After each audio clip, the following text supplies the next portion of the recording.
All right. Here we go. Talked to my wife about it. She said, "You want to do what?" I said, Every school year, "Yeah, these roads are not like the city roads." the map of Scott Christensen's route doesn't really tell him which roads are less traveled. Probably 95%. It's a bumpy ride Can't you go around that tractor or without deer and turkeys? any obstacles. Depending on the road conditions, sometimes it shakes a little bit, but for the most part, these are pretty steady.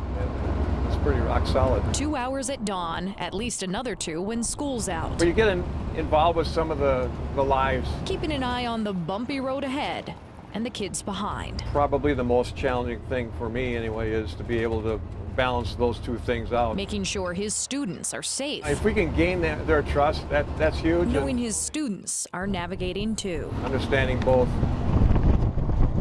Everything that you can think of is, they're talking about it. We are learning so much. Ask them, they'll tell you.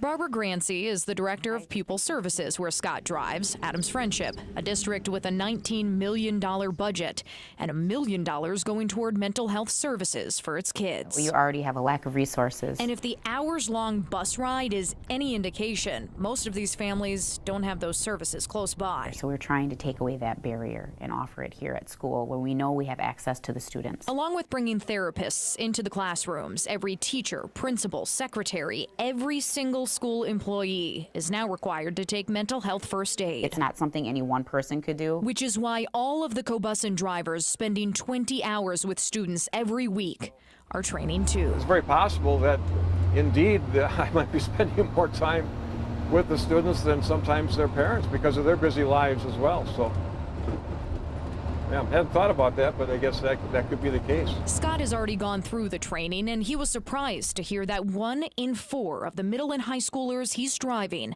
has a plan for suicide. I was not aware of that. It's pretty striking. He's hoping his co-workers walk away knowing they can't solve the problem, but they're not powerless behind the wheel. When I think about all that, I have to give these kids a lot of credit being able to deal with the daily lives that they have to deal with. Sure, the ride will be bumpy. It's a whole nother ball game, yeah. But knowing what could be ahead keeps everyone safe, no matter what that road might bring. And it's going to be a better environment on their buses. On the unforgiving roads of Adams Friendship, Danica Lewis, WISC News 3.